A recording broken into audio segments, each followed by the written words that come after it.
Hello friends, তোমাদের সকলকে দাদের দি চ্যানেলে স্বাগত। আজকে আলোচনা করব ক্লাস 12 থার্ড সেমিস্টার পলিটিক্যাল সায়েন্সের তোমাদের যে তৃতীয় অধ্যায়টি আছে সমকালীন বিশ্বের নিরাপত্তা, এই অধ্যায় থেকে আজকে আলোচনা করব গুরুত্বপূর্ণ এমসিকিউ টাইপ কোশ্চেন। ঠিক আছে, তোমাদের এই তৃতীয় অধ্যায় অর্থাৎ সমকালীন বিশ্বের নিরাপত্তা, এই অধ্যায়ের প্রতিটি ক্লাস আমি করিয়েছি। তোমরা যদি কেউ এই অধ্যায়ের ক্লাসগুলি না করে থাকো, তোমরা এই ইউটিউব চ্যানেলের প্লেলিস্টে গিয়ে দেখবে যে class 12 third semester political science নামে একটা প্লেলিস্ট করা আছে, সেখানে পরপর কিন্তু সমস্ত অধ্যায়ের ক্লাস তোমরা পেয়ে যাবে। ঠিক আছে, আর তোমাদের এই যে তৃতীয় অধ্যায়, এই তৃতীয় অধ্যায় থেকে কিন্তু তোমাদের পরীক্ষাতে 5টি এমসিকিউ আসবে। ঠিক আছে, তোমাদের তৃতীয় সেমিস্টারে 40 পরীক্ষা হবে, আর 40-এর মধ্যে 5টি এমসিকিউ তোমাদের এই তৃতীয় অধ্যায় অর্থাৎ সমকালীন বিশ্বের নিরাপত্তা থেকে আসবে। তাহলে আমি কিছু ইম্পর্টেন্ট এমসিকিউ টাইপ কোশ্চেন তৈরি করে নিয়ে এসেছি। ঠিক আছে, খুবই গুরুত্বপূর্ণ, প্রত্যেকটা কোশ্চেন মোস্ট ইম্পর্টেন্ট। তাহলে তোমরা এগুলি রেডি করে রাখো। ঠিক আছে, তাহলে প্রথম কোশ্চেন তোমরা স্ক্রিনে দেখো যে কে নিরাপত্তাকে বস্তুনিষ্ঠ ও বিষয়গত দুটি দিক থেকে আলোচনা করেছেন। তাহলে উত্তর হচ্ছে আর্নল্ড উলফার্স। আর্নল্ড উলফার্স নিরাপত্তাকে বস্তুনিষ্ঠ ও বিষয়গত এই দুটি দিক থেকে কিন্তু আলোচনা করেছেন। তারপরে কোশ্চেন দেখো যে পরিবেশগত দিক থেকে নিরাপত্তাকে বিবেচনা করেছেন কে। তাহলে উত্তর হচ্ছে আর্থার ওয়েস্টিং। আর্থার ওয়েস্টিং এই যে পরিবেশগত দিক থেকে নিরাপত্তাকে বিবেচনা করেছেন। তারপরে কোশ্চেন দেখো যে নিরাপত্তার ধারণার একটি বৈশিষ্ট্য হলো, তাহলে উত্তর হবে উপরোক্ত সবকটি। অর্থাৎ নিরাপত্তা একটি বহুমাত্রিক বিষয়, তারপরে নিরাপত্তা একটি গতিশীল ধারণা, তারপরে নিরাপত্তা একই সঙ্গে জাতীয় ও আন্তর্জাতিক বিষয়, এই তিনটি কিন্তু নিরাপত্তার বৈশিষ্ট্য। তাহলে উত্তর হবে উপরোক্ত সবকটি। তারপরে কোশ্চেন দেখো যে প্রথাগত নিরাপত্তা বলতে বোঝায়। তাহলে তোমরা জানো যে নিরাপত্তার দুইটি ভাগ, একটা প্রথাগত নিরাপত্তা, একটা অপ্রথাগত নিরাপত্তা। অর্থাৎ একটা ট্রেডিশনাল সিকিউরিটি, একটা নন ট্রেডিশনাল সিকিউরিটি। তাহলে এই যে প্রথাগত নিরাপত্তা অর্থাৎ ট্রেডিশনাল সিকিউরিটি, এটা বলতে কি বোঝায়? তাহলে উত্তর হচ্ছে উপরোক্ত সবকটি। অর্থাৎ এই প্রথাগত নিরাপত্তা বলতে বোঝায় নিরাপত্তার প্রচলিত ধারণাকে, আবার নিরাপত্তার সামরিক ধারণাকে, আবার নিরাপত্তার সামরিক ও রাষ্ট্রকেন্দ্রিক ধারণাকে। ঠিক আছে, তাহলে প্রথাগত যে নিরাপত্তা সেটা কিন্তু রাষ্ট্রকেন্দ্রিক একটা ধারণা, এটা আমি কিন্তু ক্লাসে করিয়েছিলাম। নেক্সট কোশ্চেন দেখো যে প্রথাগত নিরাপত্তার ধরন ড্যাশ প্রকার। তাহলে প্রথাগত নিরাপত্তার যে ধরন সেটা কিন্তু দুই প্রকার। কি কি? একটা হচ্ছে অভ্যন্তরীণ নিরাপত্তা, একটা বাহ্যিক নিরাপত্তা। ক্লাসে কিন্তু করিয়েছি। যারা এখনো ক্লাসগুলি করোনি, তোমরা কিন্তু ক্লাসগুলি করে কনসেপ্ট ক্লিয়ার করো, কারণ এই অধ্যায় থেকে প্রশ্ন করা একটু টাফ আমি জানি। তাহলে তোমরা বলে রাখলাম ক্লাসগুলি করার পরেও তোমরা বইয়ের থেকে যেখান থেকে পাবে এমসিকিউ করবে। আমি এখন যেগুলি করাচ্ছি সেগুলি তো তোমরা প্র্যাকটিস করবেই, তাছাড়া অন্য বই থাকলে সেগুলি থেকেও প্র্যাকটিস করবে। তারপরে কোশ্চেন দেখো যে প্রথাগত নিরাপত্তার দুটি দিক হলো, তার উত্তর হচ্ছে অভ্যন্তরীণ নিরাপত্তা ও বাহ্যিক নিরাপত্তা। ঠিক আছে, অর্থাৎ ইন্টারনাল সিকিউরিটি এবং এক্সটার্নাল সিকিউরিটি। তারপরে কোশ্চেন দেখো যে অভ্যন্তরীণ নিরাপত্তার ক্ষেত্রে বড় বাধা হলো, তাহলে উত্তর হচ্ছে উপরোক্ত সবকটি। অর্থাৎ একটা দেশের অভ্যন্তরের যে নিরাপত্তা অর্থাৎ ইন্টারনাল সিকিউরিটি, তার একটা অন্যতম বাধা হচ্ছে উপরোক্ত সবকটি। অর্থাৎ মাদকদ্রব্য পাচার, প্রাকৃতিক দুর্যোগ, সন্ত্রাসবাদী এবং উগ্রবাদী কার্যকলাপ, এই সবকটি কিন্তু অভ্যন্তরীণ নিরাপত্তার ক্ষেত্রে বড় বাধা। তারপরে কোশ্চেন দেখো প্রথাগত নিরাপত্তার ক্ষেত্রে কোন বিষয়টি অভ্যন্তরীণ সমস্যার অন্তর্গত নয়। তাহলে মনে রাখবে কোশ্চেনটা বলছে কোনটি অভ্যন্তরীণ সমস্যার অন্তর্গত নয়। তাহলে উত্তর হচ্ছে বহির্দেশীয় যুদ্ধ। অর্থাৎ বাইরের দেশ থেকে যদি কোনো যুদ্ধ করে একটা দেশের উপরে, সেটা কি হবে? সেটা হচ্ছে একটা অভ্যন্তরীণ সমস্যা না, কিন্তু এটা তো একটা বাহ্যিক সমস্যা, তাই না? তাহলে এটা কিন্তু আর কি অভ্যন্তরীণ সমস্যার অন্তর্গত নয়, বহির্দেশীয় যুদ্ধ। নেক্সট কোশ্চেন দেখো যে বাহ্যিক নিরাপত্তা অর্থাৎ এক্সটার্নাল সিকিউরিটি বলতে বোঝায় কি। তাহলে উত্তর হচ্ছে বৈদেশিক আক্রমণ প্রতিরোধ। একটা দেশের উপরে যদি অন্য একটা দেশ আক্রমণ করে, তাহলে সেই দেশ আক্রমণকে প্রতিরোধ করার জন্য যে ব্যবস্থা গড়ে তুলবে, সেটি তো আর কি বাহ্যিক নিরাপত্তা, তাই না? তাহলে এটি হবে যে বৈদেশিক আক্রমণ প্রতিরোধী হচ্ছে বাহ্যিক নিরাপত্তা। নেক্সট কোশ্চেন দেখো যে বাহ্যিক নিরাপত্তার চ্যালেঞ্জ মোকাবিলায় গুরুত্বপূর্ণ ভূমিকা পালন করে কি। তার উত্তর হবে উপরোক্ত সবকটি। অর্থাৎ সামরিক বাহিনী, আন্তর্জাতিক সহযোগিতা, তারপরে সীমান্ত নিরাপত্তা, এই সবকটি কিন্তু বাহ্যিক নিরাপত্তার চ্যালেঞ্জ আছে যে তা মোকাবিলায় গুরুত্বপূর্ণ ভূমিকা পালন করে। তারপরে কোশ্চেন দেখো যে বাহ্যিক নিরাপত্তার অন্যতম প্রধান উদ্দেশ্য হলো কি। তাহলে বাহ্যিক নিরাপত্তা, একটা দেশ তার বাহ্যিক নিরাপত্তা প্রদান কেন করে? তার উদ্দেশ্য হচ্ছে, উত্তর হবে দেশের সার্বভৌমত্ব রক্ষা করা। একটা দেশের সার্বভৌমত্ব রক্ষা করার জন্যই কিন্তু সেই দেশের আর কি বাহ্যিক নিরাপত্তা প্রয়োজন। অর্থাৎ এখানে কোনো দেশের সার্বভৌমত্ব রক্ষা সার্বভৌমত্ব মানে হচ্ছে একটা দেশের আর কি সার্বিক ক্ষমতা, অর্থাৎ সেই দেশটি বাহ্যিক এবং অভ্যন্তরীণ নিয়ন্ত্রণ থেকে যে মুক্ত, সেই দেশটা একদম স্বাধীন, ঠিক আছে, তার যে চরম ক্ষমতা সেটি হচ্ছে সার্বভৌমত্ব ক্ষমতা, তাহলে এটি বলছে যে দেশের সার্বভৌমত্ব ক্ষমতা রক্ষা করাই হচ্ছে এই বাহ্যিক নিরাপত্তার অন্যতম উদ্দেশ্য। নেক্সট কোশ্চেন দেখো যে অপ্রথাগত নিরাপত্তার ধারণা কোন ধরনের চ্যালেঞ্জের উপর ভিত্তি করে উদ্ভূত হয়েছে? উত্তর হবে উপরোক্ত সবকটি, অর্থাৎ পরিবেশগত সংকট, আন্তর্জাতিক সন্ত্রাসবাদ, মহামারী, এই সবগুলি কিন্তু আর কি অপ্রথাগত নিরাপত্তার ধারণার আর কি চ্যালেঞ্জ বলতে পারো। তারপরে কোশ্চেন দেখো যে অপ্রথাগত নিরাপত্তার একটি ধরন নয়, ঠিক আছে, ধরন নয় কি? তাহলে উত্তর হচ্ছে মিলিটারি, অর্থাৎ সামরিক, ঠিক আছে। তাহলে অপ্রথাগত নিরাপত্তার একটি ধরন নয় মিলিটারি। আর এগুলো তো সন্ত্রাসবাদ, তারপরে দারিদ্রতা, মহামারী, এগুলি তো অপ্রথাগত নিরাপত্তার বিষয়। তারপরে কোশ্চেন দেখো যে প্রথাগত নিরাপত্তা সুনিশ্চিত করে কি? তার উত্তর হচ্ছে রাষ্ট্রের নিরাপত্তা। তোমরা জানো যে ট্রেডিশনাল সিকিউরিটি অর্থাৎ প্রথাগত যে নিরাপত্তা আছে সেটা কিন্তু রাষ্ট্রকেন্দ্রিক একটা ধারণা, যেটা রাষ্ট্রের নিরাপত্তার কথা বলে। আর যে অপ্রথাগত নিরাপত্তা আছে সেটা কিসের কথা বলে? সেটা হচ্ছে ব্যক্তিকেন্দ্রিক, অর্থাৎ ব্যক্তির সুরক্ষার কথা বলে। তারপরে কোশ্চেন দেখো অপ্রথাগত নিরাপত্তা সুনিশ্চিত করে কি? তার উত্তর হচ্ছে রাষ্ট্র ও ব্যক্তি উভয় নিরাপত্তা, ঠিক আছে।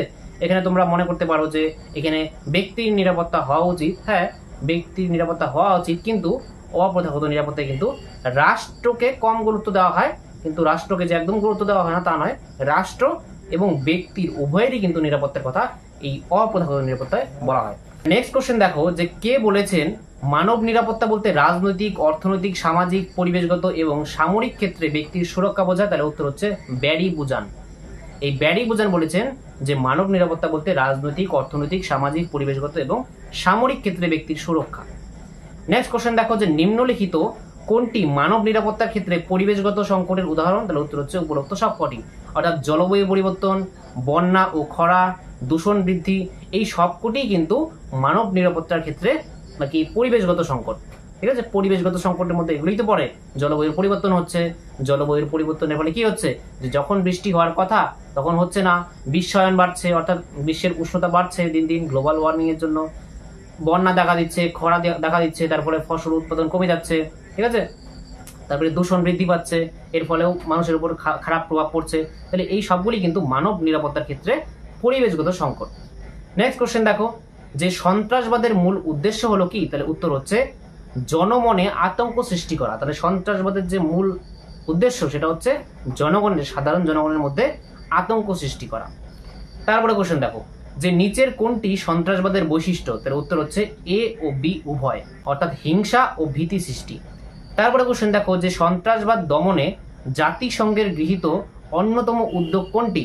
তার উত্তর হচ্ছে ইউএনসিটিসি, অর্থাৎ এর ফুল ফর্ম হচ্ছে United Nations counter Terrorism committee, ঠিক আছে। তাহলে এটা হচ্ছে জাতিসংঘের গৃহীত অন্যতম উদ্যোগ। এখন জাতিসংঘ কি? তোমরা দ্বিতীয় চ্যাপ্টার, তোমাদের যে দ্বিতীয় অধ্যায় সেখানে তোমরা পড়েছো সম্মিলিত জাতিপুঞ্জ নামে যে সংস্থাটি আছে যার মধ্যে 193টি সদস্য আছে, ওই সম্মিলিত জাতিপুঞ্জকেই আমরা জাতিসংঘ বলে থাকি। তাহলে এই যে বিশ্বের একটা সংগঠন যার মধ্যে 193টি দেশ আছে, সেই সংস্থাটি কি উদ্যোগ নিয়েছে এই সন্ত্রাসবাদ দমনে? তাহলে উদ্যোগটি হচ্ছে ইউএনসিটিসি, অর্থাৎ United Nation Counter Terrorism Committee. আর বাকি যে অপশনগুলি আছে ইউনেস্কো, ইউএনএইচআরসি অর্থাৎ United Nation Human Right Commission, তারপরে ইউনিসেফ, এগুলি সম্পর্কে তোমরা জানো, এগুলো কিন্তু কোনো আর কি সন্ত্রাসবাদ দমনের কোনো উদ্যোগ নয়। তারপরে কোশ্চেন দেখো যে কোন জঙ্গি সংগঠন মার্কিন যুক্তরাষ্ট্রে 2001 সালে 9/11 সন্ত্রাসবাদী হামলা ঘটায়? তার উত্তর হচ্ছে আল কায়দা, ঠিক আছে। আল কায়দার নেতা ছিল হচ্ছে ওসামা বিন লাদেন, ঠিক আছে। ওসামা বিন লাদেন ছিল এই আল কায়দার নেতা, তার নেতৃত্বে কিন্তু 2001 সালে, ঠিক আছে, মার্কিন যুক্তরাষ্ট্রে আর কি জঙ্গি যে হামলা হয় সেটা হয়েছিল, সন্ত্রাসবাদী হামলা হয়েছিল। নেক্সট কোশ্চেন দেখো যে 26/11 মুম্বাই হামলার সাথে কোন জঙ্গি সংগঠন যুক্ত ছিল? তাহলে উত্তর হচ্ছে লস্কর ই তাইবা, ঠিক আছে। লস্কর ই তাইবা একটা জঙ্গি সংগঠন, তার দ্বারাই কিন্তু এই যে মুম্বাইয়ে হামলা হয়েছিল, ঠিক আছে। আর এই যে লস্কর ই তাইবা এর নেতা ছিল হচ্ছে হাফিজ সঈদ, এটা মনে রাখার দরকার নেই নেতার নাম, শুধু বলে রাখলাম যে হাফিজ সঈদ হচ্ছে এই লস্কর ই তাইবার নেতা ছিল। তারপরে কোশ্চেন দেখো যে সন্ত্রাসবাদের অন্যতম কারণ কি? তার উত্তর হচ্ছে দারিদ্রতা ও বেকারত্ব। যখন কোনো দেশের মধ্যে দারিদ্রতা বাড়তে থাকে, বেকারত্ব বাড়তে থাকে, কর্মসংস্থান নেই, তখন কিন্তু সন্ত্রাসবাদের মধ্যে মানুষ কিন্তু যুক্ত হতে থাকে, ঠিক আছে। তাদের কাছে কর্মসংস্থান নেই, তাহলে সরকারের বিরুদ্ধে অনেক কর্মকাণ্ড করার জন্য তারা আর কি কর্মকাণ্ড করতে চায়। তারপরে কোশ্চেন দেখো যে অভিবাসন বলতে বোঝায় তার উত্তর হচ্ছে স্থায়ী বা অস্থায়ীভাবে বসবাসের উদ্দেশ্যে এক স্থান থেকে অন্য স্থানে গমন। তাহলে অভিবাসন কি, অর্থাৎ মাইগ্রেশন কি আর কি, স্থায়ীভাবে বা অস্থায়ীভাবে বসবাসের উদ্দেশ্যে, অর্থাৎ কোনো লোক পার্মানেন্টলি কোথাও গিয়ে বসবাস করবে বা অস্থায়ী, পার্মানেন্টলি না, ওখানে যখন বসবাস করার জন্য যায় নিজের জায়গা থেকে অনেক দূরে, সেটাই হচ্ছে অভিবাসন। তারপরে কোশ্চেন দেখো যে কোনটি অভিবাসনের প্রধান কারণ, তার উত্তর হচ্ছে শিক্ষা ও চাকরি।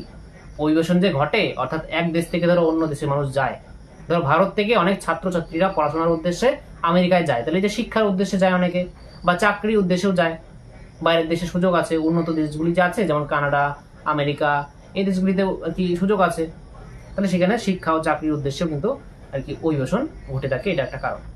তারপরে কোশ্চেন দেখো যে অভিবাসন কত ধরনের হয়, তার উত্তর হচ্ছে 2। অভিবাসন অর্থাৎ মাইগ্রেশন 2 ধরনের হয়ে থাকে, একটা হচ্ছে আন্তর্জাতিক অভিবাসন, একটা হচ্ছে অভ্যন্তরীণ অভিবাসন। আন্তর্জাতিক অভিবাসন এক দেশ থেকে অন্য দেশে ঘটে, আর অভ্যন্তরীণ অভিবাসন একটা দেশের মধ্যেই ঘটে, ঠিক আছে। যেমন ভারত থেকে কিছু ছাত্রছাত্রী বা কোনো শ্রমিক কাজের উদ্দেশ্যে, ঠিক আছে, ছাত্রছাত্রীরা পড়াশোনার উদ্দেশ্যে বাইরে কোনো আমেরিকাতে ধরো গেল, বা কোনো শ্রমিক ভারত থেকে ইউএই, কাতার, সৌদি আরব এইসব দেশে গেল, তাহলে এই যে এক দেশ থেকে অন্য দেশে গেল এটাকে বলা হয় আন্তর্জাতিক অভিবাসন। আর ধরো গ্রাম থেকে, আমাদের দেশের মধ্যেই গ্রাম থেকে শহরের দিকে মানুষ বসবাসের আর কি স্থায়ী বসবাসের জন্য চলে যায়, ঠিক আছে, গ্রাম ছেড়ে শহরে বসবাস করার জন্য চলে যায়, তাহলে এটা হচ্ছে অভ্যন্তরীণ অভিবাসন, ঠিক আছে, একটা দেশের মধ্যেই যেটা ঘটে। তারপরে কোশ্চেন দেখো যে কোনটি আন্তর্জাতিক অভিবাসনের উদাহরণ, তাহলে উত্তর হচ্ছে ভারত থেকে কানাডায় স্থায়ী বসবাস, ঠিক আছে, একটা দেশ থেকে অন্য দেশে যখন অভিবাসন ঘটে সেটা হচ্ছে আন্তর্জাতিক অভিবাসন। তারপরে কোশ্চেন দেখো যে কোনটি অভ্যন্তরীণ অভিবাসনের উদাহরণ, তাহলে উত্তর হচ্ছে গ্রাম থেকে শহরে যাত্রা, ঠিক আছে, গ্রাম থেকে শহরে। তারপরে কোশ্চেন দেখো যে অভিবাসনের নেতিবাচক দিক কোনটি, তাহলে উত্তর হচ্ছে ব্রেন ড্রেন, ঠিক আছে, ব্রেন ড্রেন অর্থাৎ মেধা ক্ষয়। দেখো আমাদের দেশ থেকে যারা আর কি শিক্ষিত, ঠিক আছে, যারা খুব মেধাবী, তারা কি করে যে চাকরির উদ্দেশ্যে বা উন্নত লাইফস্টাইলের উদ্দেশ্যে তারা অন্য দেশে চলে যায়। যেমন ভারত থেকে অনেক শিক্ষিত ব্যক্তিরা, দক্ষ ব্যক্তিরা তারা আমেরিকায় চলে যায় বা অন্যান্য দেশে চলে যায় কাজের জন্য। তাহলে এই যে ভারত থেকে মেধাবী ছাত্ররা, কি দক্ষ মানুষেরা অন্যান্য দেশে চলে যাচ্ছে, এর দ্বারা কি হচ্ছে যে আমাদের দেশে মেধার অভাব দেখা দিবে, অর্থাৎ ব্রেন ড্রেইন হচ্ছে, মেধা ক্ষয় হচ্ছে, আমাদের দেশ থেকে অন্য দেশে চলে যাচ্ছে, তাহলে এটা হচ্ছে ব্রেন ড্রেইন। এটা কিন্তু একটা দেশের জন্য খারাপ, ভারতে এটা ঘটছে, ভারতে, ঠিক আছে, এটা কিন্তু খারাপ দিক, নেতিবাচক দিক বলা যায় অভিবাসনের। তারপরে কোশ্চেন দেখো যে অভিবাসনের ইতিবাচক দিক কোনটি, তার উত্তর হচ্ছে শ্রম শক্তি সরবরাহ, ঠিক আছে। এখন অভিবাসন যদি ঘটে তার একটা ইতিবাচক দিকও হয়, ধরো ভারত থেকে অনেক শ্রমিক সৌদি আরব, কাতার, ইউএতে কাজ করার জন্য যায়, তাহলে এই যে সেই দেশগুলিতে শ্রম শক্তি সরবরাহ হচ্ছে, এটা একটা ইতিবাচক দিক, ঠিক আছে। তারপরে কোশ্চেন দেখো যে দারিদ্রতা বলতে বোঝায় কি, তার উত্তর হচ্ছে ন্যূনতম জীবন ধারণের জন্য অপর্যাপ্ত সম্পদ। যখন কোনো ব্যক্তি তার ন্যূনতম জীবন যাপনের জন্য পর্যাপ্ত সম্পদ তার নেই, ঠিক আছে, তার খাদ্যের জন্য, তার বস্ত্র, তার খাদ্য বস্ত্র, তারপরে স্বাস্থ্য সেবা, তার জন্য যে ন্যূনতম সম্পদটুকু নেই, সেটি হচ্ছে কি, সেটাকেই দারিদ্রতা বলা হয়।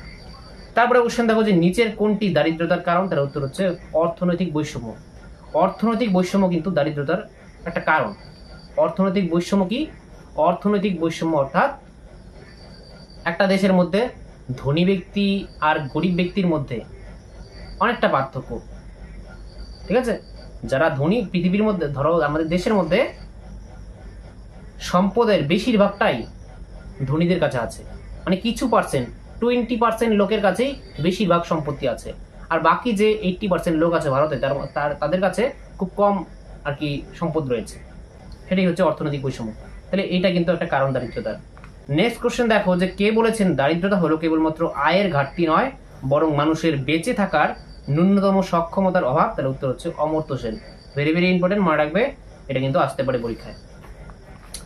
তারপরে কোশ্চেন দেখো যে দারিদ্রতা দূরীকরণের একটি সরকারি কর্মসূচি হলো কি, তাহলে উত্তর হচ্ছে এমজি নারেগা, ঠিক আছে।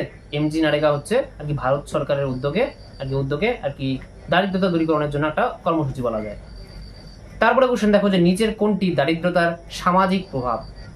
দারিদ্রতা যদি দেখা যায় তাহলে সমাজে কি প্রভাব পড়বে, উত্তর হচ্ছে অপরাধ প্রবণতা বৃদ্ধি, সমাজের মধ্যে যদি দারিদ্রতা দেখা দেয় তার মানে সেখানে সেই সমাজে কিন্তু অপরাধ বাড়বে। কেমন করে?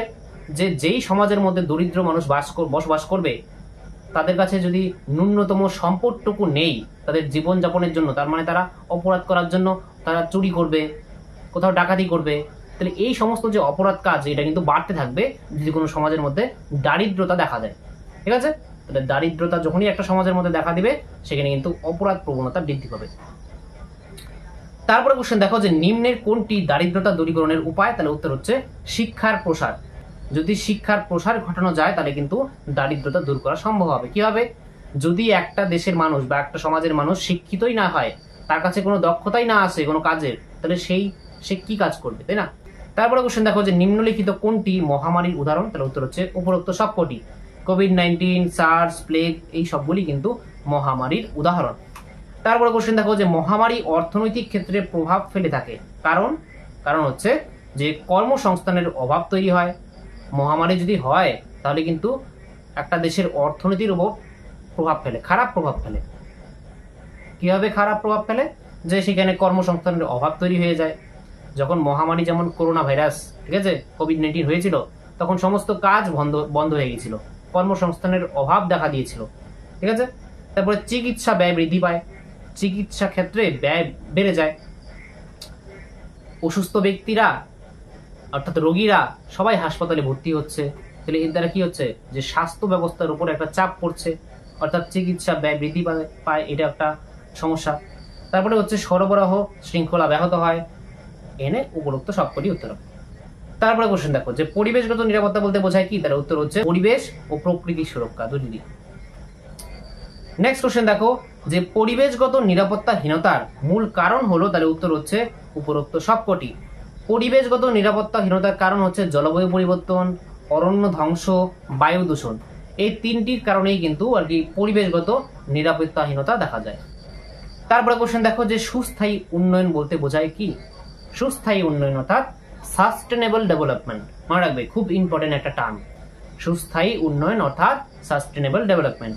তাহলে এটা বলতে কি বোঝায়? তার উত্তর হচ্ছে বর্তমান ও ভবিষ্যৎ প্রজন্মের জন্য পরিবেশ রক্ষা। অর্থাৎ আমাদের এটাই বলা হচ্ছে যে বর্তমানে আমরা যে সম্পদ আছে আমাদের কাছে তার যাতে আমরা সুষ্ঠু, ঠিক আছে, পরবর্তী ভবিষ্যৎ প্রজন্মের কথা মাথায় রেখে তারপরে আমরা যাতে আর কি ব্যবহার করি সেই সম্পদের একটা ব্যবস্থার মাধ্যমে, সেটাই হচ্ছে সুস্থায়ী উন্নয়ন। তারপরে কোশ্চেন দেখো যে 1972 সালে প্রথম আন্তর্জাতিক পরিবেশ সম্মেলনটি হলো কি? তার উত্তর হচ্ছে স্টকহোম সম্মেলন। 1972 সালে পরিবেশকে সংরক্ষণ করার উদ্দেশ্যে একটা আন্তর্জাতিক সম্মেলন হয়, তার নাম হচ্ছে স্টকহোম সম্মেলন। আর যদি পরীক্ষায় আসে যে স্টকহোম সম্মেলন কোথায় হয়েছে, তোমরা নামেই বুঝতে পারছো যে স্টকহোম সুইডেন নামে দেশের স্টকহোম নামে জায়গায় হয়েছিল। আর কত সালে হয়েছিল এটাও মনে রাখবে যে স্টকহোম সম্মেলন 1972 সালে কিন্তু হয়েছিল। তারপরে কোশ্চেন দেখো যে বসুন্ধরা সম্মেলন অনুষ্ঠিত হয় কত খ্রিস্টাব্দে? তাহলে উত্তর হচ্ছে 1992 খ্রিস্টাব্দে। ভেরি ভেরি ইম্পর্টেন্ট এটা একটা কোশ্চেন। তাহলে বসুন্ধরা সম্মেলন পরীক্ষায় তোমাদের আসতেই পারে যে বসুন্ধরা সম্মেলন অনুষ্ঠিত হয় কত খ্রিস্টাব্দে? 1992 খ্রিস্টাব্দে বা 1992 সালে, যেটি বলো। তারপরে কোশ্চেন দেখো যে এজেন্ডা 21 বা এজেন্ডা 21 কোন আন্তর্জাতিক সম্মেলনে গৃহীত হয়? তার উত্তর হচ্ছে বসুন্ধরা সম্মেলন, বা এই বসুন্ধরা সম্মেলনকে আরেকটা নামে আমরা জানি, সেটা হচ্ছে রিও ডি জেনেইরো সম্মেলন। ঠিক আছে? তাহলে পরীক্ষায় যদি অপশনে রিও ডি জেনেইরো সম্মেলন থাকে সেটাও কিন্তু উত্তর হবে। ঠিক আছে? যেহেতু এই বসুন্ধরা সম্মেলন দক্ষিণ আফ্রিকা দেশের একটা শহরে হয়েছিল, যেই শহরটির নাম হচ্ছে রিও ডি জেনেইরো, তার জন্য সেই সম্মেলনকে আমরা রিও ডি জেনেইরো সম্মেলনে বলি আর বসুন্ধরা সম্মেলনে বলে থাকি। তারপরে কোশ্চেন দেখো যে ওজোন স্তর সংরক্ষণে মন্ট্রিল প্রোটোকল ড্যাশ খ্রিস্টাব্দে অনুষ্ঠিত হয়? তার উত্তর হচ্ছে 1987। 1987 খ্রিস্টাব্দে ওজোন স্তর আর কি সংরক্ষণের জন্য মন্ট্রিল প্রোটোকল আর কি অনুষ্ঠিত হয়। তাহলে এই যে ওজোন স্তর, এই ওজোন স্তর কিন্তু সূর্য থেকে আগত যে অতি বেগুনি রশ্মি আল্ট্রা ভায়োলেট রেস যে আছে তা থেকে কিন্তু আমাদের বাঁচায়। আর অতি বেগুনি রশ্মি অর্থাৎ ওজোন স্তর যদি ক্ষয়প্রাপ্ত হয়ে যায় তাহলে কিন্তু যে অতি বেগুনি রশ্মি আসবে আমাদের চামড়ায়, ত্বকে ক্যান্সার ঘটাতে পারে। ঠিক আছে? এটা কিন্তু ক্ষতিকারক। তার জন্য ওজোন স্তর কিন্তু খুব প্রয়োজন, তার যাতে ক্ষয় না হয় তার জন্য আর কি উদ্যোগ নেওয়া হয়েছিল এখানে 1987 সালে। তারপরে কোশ্চেন দেখো যে ওজোন স্তর সংরক্ষণে মন্ট্রিল প্রোটোকল কার্যকর হয়। দেখো অনুষ্ঠিত হয় হচ্ছে 1987 সালে, কিন্তু এটা কার্যকর হয় উত্তর হবে 1989 সালে, মনে রাখবে। তারপরে কোশ্চেন দেখো যে পরিবেশ সংরক্ষণে কিয়োটো প্রোটোকল অনুষ্ঠিত হয়, তার উত্তর হচ্ছে 1997 খ্রিস্টাব্দে। এই সালগুলি একটু ইম্পর্টেন্ট, একটু কষ্ট করে মনে রাখবে, ঠিক আছে, পরীক্ষায় আসতে পারে ইম্পর্টেন্ট সবগুলি। তারপরে কোশ্চেন দেখো যে পরিবেশ সংরক্ষণে কিয়োটো প্রোটোকল কার্যকর হয়, তাহলে উত্তর হবে 2005 খ্রিস্টাব্দে, ঠিক আছে। তাহলে 1997 খ্রিস্টাব্দে কিয়োটো প্রোটোকল অনুষ্ঠিত হয়, আর 2005 সালে অর্থাৎ 2005 খ্রিস্টাব্দে এটা কার্যকর হয়, মনে রাখবে। তারপরে কোশ্চেন দেখো যে স্তম্ভ মিলিয়ে সঠিক উত্তরটি নির্বাচন করো। এখানে স্তম্ভটি মিলাও, তাহলে এখানে দেখতে পারবে যে এক পাশে আছে প্রথাগত নিরাপত্তা, অপ্রথাগত নিরাপত্তা, স্বাস্থ্য নিরাপত্তা আর সাংস্কৃতিক নিরাপত্তা। তাহলে এটার সঙ্গে কোনটা মিলবে? দেখো প্রথাগত নিরাপত্তার সঙ্গে মিলবে হচ্ছে রাষ্ট্রকেন্দ্রিক। তোমরা জানো যে প্রথাগত নিরাপত্তা হচ্ছে একটা রাষ্ট্রকেন্দ্রিক ধারণা। তারপরে অপ্রথাগত নিরাপত্তা অর্থাৎ নন ট্রেডিশনাল সিকিউরিটি, এটা কিন্তু মানব কেন্দ্রিক, তোমরা জানো, অর্থাৎ ব্যক্তি কেন্দ্রিক। এটা হবে অপশন এ। আর 3 নম্বর আছে স্বাস্থ্য নিরাপত্তা, এটার সঙ্গে আর কি যুক্ত হবে অপশন ডি, মানুষের শারীরিক ও মানসিক সুস্থতার সুরক্ষা। আর যে সাংস্কৃতিক নিরাপত্তা আছে এটার সঙ্গে যুক্ত হবে জনগণের সংস্কৃতির রক্ষা, ঠিক আছে। তাহলে এটার উত্তর হবে অপশন এ। তারপরে কোশ্চেন দেখো যে এটাও একটা স্তম্ভ, ঠিক আছে, স্তম্ভটা মিলাও। ফার্স্টে আছে অভিবাসনের রাজনৈতিক কারণ, অভিবাসনের অর্থনৈতিক কারণ, অভিবাসনের পরিবেশগত কারণ আর অভিবাসনের সামাজিক কারণ। তাহলে অভিবাসনের যে রাজনৈতিক কারণ সেটা কি? রাজনৈতিক কারণ হচ্ছে যুদ্ধ আর হিংসা। আর অভিবাসনের অর্থনৈতিক কারণ কি? একজন মানুষ কোন অর্থনৈতিক কারণে এক দেশ থেকে অন্য দেশে যায়? উত্তর হচ্ছে চাকরির সুযোগের অভাব, ঠিক আছে। চাকরির সুযোগের অভাবের জন্যই কিন্তু নিজের দেশে যদি চাকরির অভাব দেখা দেয়, কর্মসংস্থানের অভাব দেখা দেয়, তখনই কিন্তু সে নিজের দেশ ছেড়ে অন্য জায়গায় যায়, বা নিজের আর কি দেশের মধ্যেই এক রাজ্য থেকে অন্য জায়গায় আর কি চাকরির সুযোগের জন্য যায়। এটা হচ্ছে অভিবাসনের অর্থনৈতিক কারণ। তারপরে অভিবাসনের পরিবেশগত কারণের মধ্যে কি? যে ভূমিকম্প হয়ে গেল, বন্যা হয়ে গেল, এটা পরিবেশগত কারণ। তারপরে হচ্ছে অভিবাসনের সামাজিক কারণ। সামাজিক কারণের মধ্যে যেমন উন্নত জীবনযাপনের আকাঙ্ক্ষা, কোনো ব্যক্তি যদি উন্নত লাইফস্টাইল, ঠিক আছে, বেটার লাইফস্টাইল যদি চায়, তাহলে সে অভিবাসন করে অন্য দেশে, ইউরোপের কোনো দেশে চলে গেল, আমেরিকাতে চলে গেল, ঠিক আছে। তাহলে এটার উত্তর হবে অপশন বি, ঠিক আছে। তাহলে এই ছিল আজকের আলোচনা। এই প্রত্যেকটি কোশ্চেন কিন্তু ইম্পর্টেন্ট কোশ্চেন, আমি বেছে বেছে কিন্তু নিয়েছি। একটা কোশ্চেনের কিন্তু আর কি ইম্পর্টেন্ট নয় এমন না, সবগুলি কোশ্চেন ইম্পর্টেন্ট, ঠিক আছে। আর এখন যে তোমাদের এমসিকিউ গুলি করালাম, এর যদি তোমরা পিডিএফ চাও, তোমরা পিডিএফ কিন্তু পেয়ে যাবে টেলিগ্রাম গ্রুপে, ঠিক আছে। টেলিগ্রাম গ্রুপের একটি লিঙ্ক দেখো ডেসক্রিপশনে দেওয়া আছে, সেখানে তোমরা যুক্ত হয়ে যাও, সেখানেও আমি প্রোভাইড করে দেবো। আর ডেসক্রিপশনেও পিডিএফ লিঙ্ক একটা লিঙ্ক দেওয়া থাকবে, সেখানে তোমরা ক্লিক করে ডাউনলোড করতে পারো। তাহলে আজকে ক্লাসটি তোমাদের কেমন লাগলো তোমরা কমেন্ট বক্সে আমাকে অবশ্যই লিখে জানাবে। আর ক্লাসটি যদি ভালো লাগে থাকে তাহলে অবশ্যই একটি লাইক করো, আর যারা চ্যানেল নতুন তোমরা অবশ্যই চ্যানেলটি সাবস্ক্রাইব করে অল বেল আইকনে ক্লিক করে রাখো। তাহলে দেখা হচ্ছে নেক্সট ক্লাসে, ততক্ষণের জন্য